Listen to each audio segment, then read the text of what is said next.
بسم اللہ الرحمن الرحیم اللہم صلی علی سیدنا مولانا محمد بارک وسلم صلاۃ و سلام علیک یا رسول اللہ صلی اللہ تعالی علیہ وآلہ وسلم۔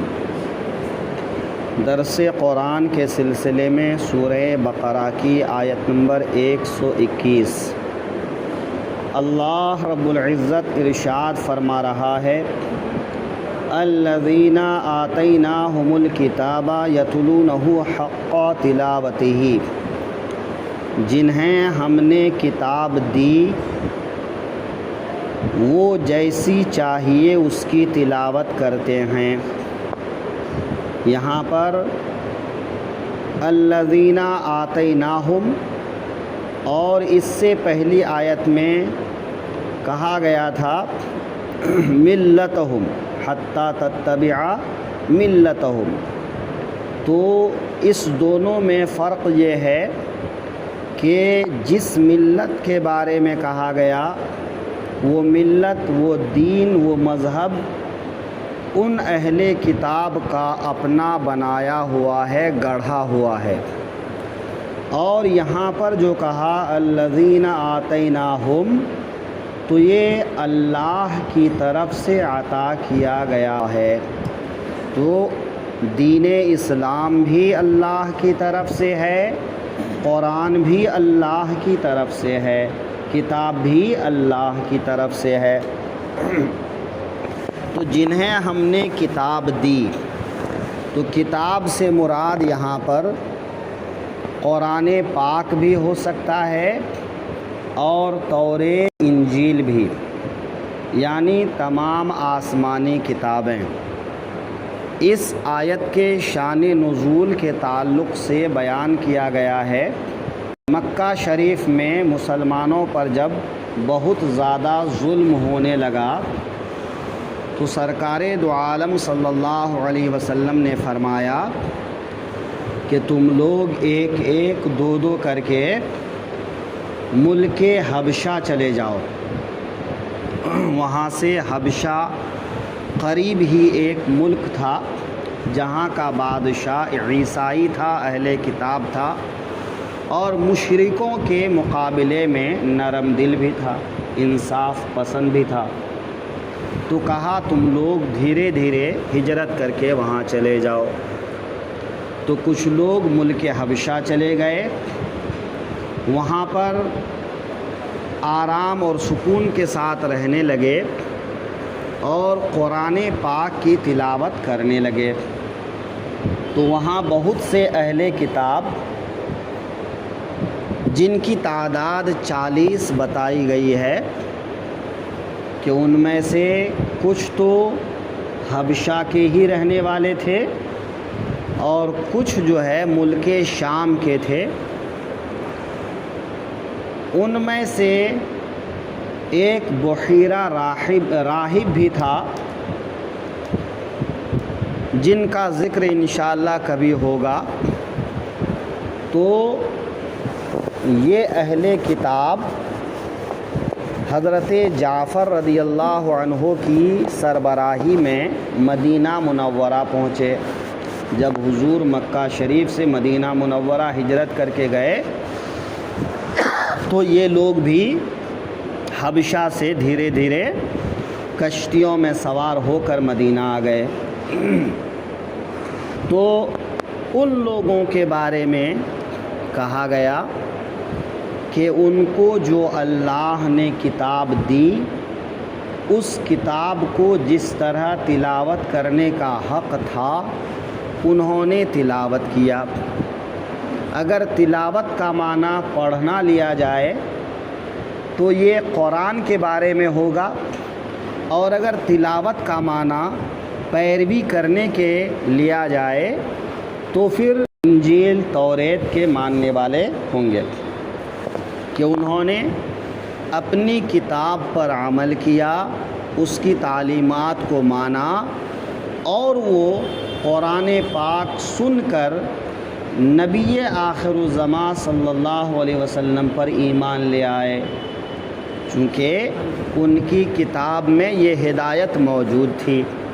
یہ توریت انجیل میں یہ واضح موجود تھا کہ جب آخری پیغمبر آئیں تو تم لوگ اس آخری پیغمبر پر ایمان لے آؤ۔ تو اس طرح سے انہوں نے گویا اپنی کتاب کی بات مانا اور آخری پیغمبر پر ایمان لائے۔ تو جیسے تلاوت کرنے کا حق تھا انہوں نے ویسے تلاوت کی اور اس پر عمل کیا۔ اور اگر مراد لیا جائے قرآن پاک کو تو تلاوت کا معنی پڑھنا، تو پڑھنے کا مطلب یہ ہوا کہ قرآن کو جیسے پڑھنے کا حق ہے ویسے پڑھے، یعنی اس کے حروف کی ادائیگی، اس کے احکامات پر عمل، اس کے کہے پر زندگی کو ڈھالنا، اس طرح سے قرآن کو پڑھے اور قرآن پر عمل کرے۔ تو جو لوگ بھی اس طرح قرآن کا حق ادا کریں گے وہ کامیاب ہوں گے، ہے نا۔ تو یہاں پر دونوں بات ہے کہ یا تو کتاب سے پچھلی کتابیں مراد ہے یا پھر قرآن پاک مراد ہے۔ یہاں ایک بات یہ بھی سمجھ میں آتی ہے کہ قرآن کو جیسا پڑھنا چاہیے ویسا ہی اگر پڑھے تو اس کا ثواب ملتا ہے۔ آج بہت سے لوگوں کا حال یہ ہے کتنا ختم پڑھا وہ ختم پر نظر کرتے ہیں، کتنا صحیح پڑھا اس پر نظر نہیں رہتی ہے۔ بھلے غلط سلط لپیٹ کے پڑھ دے لیکن وہ گنتے ہیں کہ میں نے 10 ختم کیا، 5 ختم کیا، 4 ختم کیا۔ آپ ایک ہی ختم پڑھو، ختم نہ ہو تو نہ ہو لیکن صحیح پڑھو، ہے نا، کہ جس طرح قرآن کو پڑھنے کا حق ہے اسی طرح سے قرآن کو پڑھو۔ اور قرآن کو پڑھنے کا مطلب یہ نہیں کہ صرف تلاوت کر لو اور کافی ہو گیا، بلکہ اس کے احکامات پر غور کرو، اس پر عمل کرو، اسے زندگی میں اپناؤ۔ آج جو مسلمانوں کو دیکھا جا رہا ہے تو قرآن پر کسی کا عمل نہیں ہے نا۔ کچھ تو سمجھتے ہی نہیں، جو سمجھتے ہیں وہ عمل نہیں کرتے، جو عمل کرتے ہیں تو دکھاوے کے لیے کرتے ہیں۔ بالکل اللہ کو راضی کرنے کے لیے جو عمل کرنا چاہیے وہ شاید آپ کو چند ایک ملے، ورنہ کیا ہوتا ہے ہم نماز پڑھیں لوگ ہم کو نمازی کہیں، ہم یہ کام کریں تاکہ ہم لوگوں میں مشہور ہو جائیں، تو شہرت کے لیے دنیا میں نام کے لیے عمل نہ کرے بلکہ عمل اللہ کو راضی کرنے کے لیے کرے۔ بہت سے لوگ کہتے ہیں امام صاحب نماز بھی پڑھتا ہوں، قرآن بھی پڑھتا ہوں، پھر بھی پریشان ہوں، گھر میں بچہ بیمار ہو جاتا ہے، یہ ہو جاتا ہے، وہ ہو جاتا ہے۔ بھائی تو آپ نماز اسی کے لیے پڑھتے ہو تو نماز تو اللہ کے لیے پڑھنا چاہیے نا۔ اب اگر کاروبار نہیں چل رہا ہے، گھر والے بیمار ہو رہے ہیں، تم بیمار ہو رہے ہو، تو اس کا نماز سے کیا تعلق ہے؟ یہ نماز تمہارے اوپر فرض ہے، تم کو پڑھنا ہے۔ ہاں اللہ اس کی برکتیں عطا فرماتا ہے، یہ ایک الگ بات ہے۔ تو اس سے یہ نہ سمجھا جائے کہ میں نمازی آدمی ہوں پھر پریشان ہوں۔ بھئی پریشان ہونا ایک الگ چیز، نماز پڑھنا ایک الگ چیز، تلاوت کرنا ایک الگ چیز ہے نا۔ تو عمل اللہ کے لیے کرو تو اللہ تعالیٰ پھر جو ہے ویسے ہی اسباب بھی پیدا فرمائے گا، ہے نا۔ الذین آتیناہم الکتاب، جنہیں ہم نے کتاب دی ہے، یتلونہ، اس کی وہ تلاوت کرتے ہیں، اسے وہ پڑھتے ہیں، اس پر وہ عمل کرتے ہیں۔ یتلونہ میں مضارع کا صیغہ استعمال کیا، مطلب یہ ہے کہ ایک بار قرآن پڑھ کر چھوڑ نہیں دیتے، ہے نا۔ امام صاحب بچپنے میں قرآن پڑھا تھا، اب تو بھول گیا ہوں۔ کیوں بھول گیا بھائی؟ چونکہ بچپن میں جو مسجد سے پڑھ کے نکلا تھا بعد میں قرآن دیکھا ہی نہیں، ہے نا۔ جب قرآن دیکھو گے نہیں، قرآن چھوؤ گے نہیں، پڑھو گے نہیں تو یاد کیسے رہے گا بھائی، ہے نا؟ تو قرآن بار بار پڑھنے کی چیز ہے، تو اس کو بھلے 4 سطر پڑھو، 2 آیت پڑھو، مگر پڑھو، اس کو زندگی کا معمول بناؤ، تب جا کے جو ہے کامیابی ملے گی۔ تو قرآن بار بار پڑھنے کی چیز ہے، تلاوت کرنے کی چیز ہے، یہاں تک کہ اپنے خاندان کے مردوں کے لیے پڑھو، ہے نا؟ تو جن کے لیے بھی پڑھو، جو بھی پڑھو، وہ پڑھتے رہو، پڑھتے پڑھتے اس پر عمل کرتے کرتے پھر کامیابی ہوگی۔ کہ جو انسان دنیا میں قرآن پڑھتا رہے گا وہ قبر میں بھی پڑھے گا، وہ حشر کے دن بھی پڑھے گا، وہ جنت میں جانے تک کہ قرآن پڑھتا رہے گا۔ تو قرآن پڑھنے کی عادت تو ڈالو، جب قرآن پڑھنے کی عادت ہی نہیں ڈالو گے تو پھر تم کو کیا ملنے والا ہے نا؟ اولئک یؤمنون بہ، وہی اس پر ایمان رکھتے ہیں، چاہے وہ اہل کتاب کہ انہوں نے ان کتابوں کی تعلیمات کو مانا، اس پر ایمان رکھے، تو اس کی بدولت وہ لوگ قرآن پر ایمان لائے اور رسول پر ایمان لے آئے، یا پھر ایمان والے سے مراد مسلمان، تو مسلمان قرآن پر عمل کرتے ہیں، اس کو زندگی میں اپناتے ہیں، ہے نا؟ تو اولئک یؤمنون بہ، وہی لوگ اس پر ایمان رکھتے ہیں جو اس پر عمل کرتے ہیں، ورنہ پڑھنے والے پڑھتے رہتے ہیں، سننے والے سنتے رہتے ہیں، اس کا کوئی فائدہ نہیں ہوتا ہے نا؟ جتنی دیر پڑھیں گے اتنی دیر فائدہ، جتنی دیر سنیں گے اتنی دیر فائدہ۔ بھئی سننے کا بھی ثواب ہے، ٹھیک ہے، لیکن عمل ہونا چاہیے اس پر، قرآن پر عمل کی ضرورت ہے، بنا عمل کے کچھ نہیں ہوتا ہے نا؟ اولئک یؤمنون بہ، وہی اس پر ایمان رکھتے ہیں، ومن یکفر بہ فاولئک ھم الخاسرون، جو اس کے منکر ہوں تو وہی ضیاءکار ہے۔ تو اس کے انکار کا کیا مطلب؟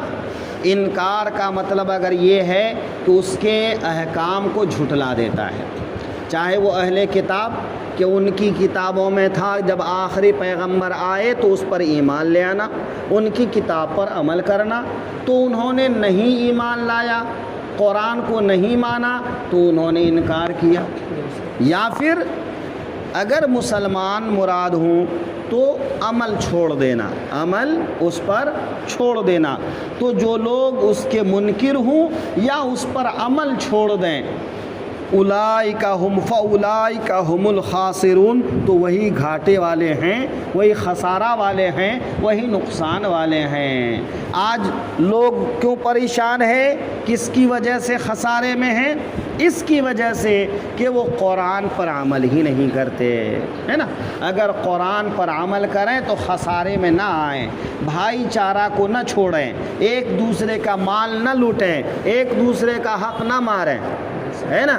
ہاں، دکاندار چاہتا ہے کہ میں 100 گرام کم بیچوں اور لینے والا چاہتا ہے میں 100 گرام زیادہ لے لوں، ہر کوئی بے ایمانی پہ مطالعہ ہو چکا ہے نا؟ ہاں، خریدنے والا کیا بولے گا؟ بھائی یہ مال دوسرا ہے، وہ مال دوسرا ہے، تم جو کم والا بتا رہے ہو وہ مال دوسرا ہے، یہ مال دوسرا ہے، لو۔ ارے کمپنی وہی ہے، سب کچھ وہی ہے، مال تمہارا الگ کیسے ہو گیا؟ خریدنے والا کیا کہتا ہے؟ ارے تم 100 کا مانگتے ہو، ادھر 75 میں مل رہا ہے، بھلے وہ 200 بتا رہا تھا، ادھر پیچھے والا جو ہے 150 مانگ رہا تھا، لیکن یہاں آ کے کیا کہہ رہا ہے؟ ارے وہ تو 75 میں دینے کو راضی ہے، تم 100 روپے مانگ رہے ہو، لو۔ تو سب بے ایمانی پہ اتاولا ہو۔ تو مسلمان جب اس طرح عمل کرنے لگ جائیں تو سمجھو ان کے لیے بربادی ہے، ہلاکت ہے۔ اور آج یہی حال چال ہے، امیر امیر ہے تب بھی بے ایمانی کرتا ہے، غریب غریب ہے تب بھی بے ایمانی کرتا ہے نا؟ تو ہر کوئی بے ایمانی میں اتاولا ہے، تو پھر تو بھائی نقصان اٹھانا پڑے گا اس کا، دنیا میں بھی نقصان اٹھاؤ گے، آخرت میں بھی نقصان اٹھاؤ گے، ہے نا؟ تو اس لیے جو قرآن پر عمل کرے گا، شریعت پر عمل کرے گا، دین پر عمل کرے گا، وہی زیادہ فائدہ اٹھائے گا، وہی آخرت میں نفع پائے گا۔ بہت زیادہ عمل کرنے کی ضرورت نہیں، عمل تھوڑا کرو، پابندی کے ساتھ میں کرو، بس سچائی کے ساتھ زندگی گزارو۔ ایک دوسرے کے خلاف برائی مت سوچو، ایک دوسرے کے خلاف برائی مت بکو، ایک دوسرے کو نقصان مت پہنچاؤ، ہے نا۔ حلال کھاؤ، سچ بولو اور ایمانداری کے ساتھ اپنی زندگی گزارو، یہ کافی ہے نا۔ لیکن یہی تو نہیں ہوتا ہے مسلمانوں سے، ہے نا۔ وہ سب کچھ کر لیں گے، یہی نہیں کر پائیں گے، ہے نا، کہ بنا بے ایمانی کے پیٹ نہیں بھرتا، تو پھر جہنم کی آگ پیٹ میں بھرو، ہے نا، جہنم کی آگ پیٹ میں بھرو، قبر میں جاتے ہی پتہ چل جائے گا کہ دنیا میں کیا کیا کھایا تھا اور کس کس کا کھایا تھا، ہے نا۔ تو بھائی قرآن پاک پہ عمل کرو، تبھی تمہارے لیے نجات ہے، تمہارے لیے فائدہ ہے، یہاں بھی عزت ہے اور وہاں بھی عزت ہے۔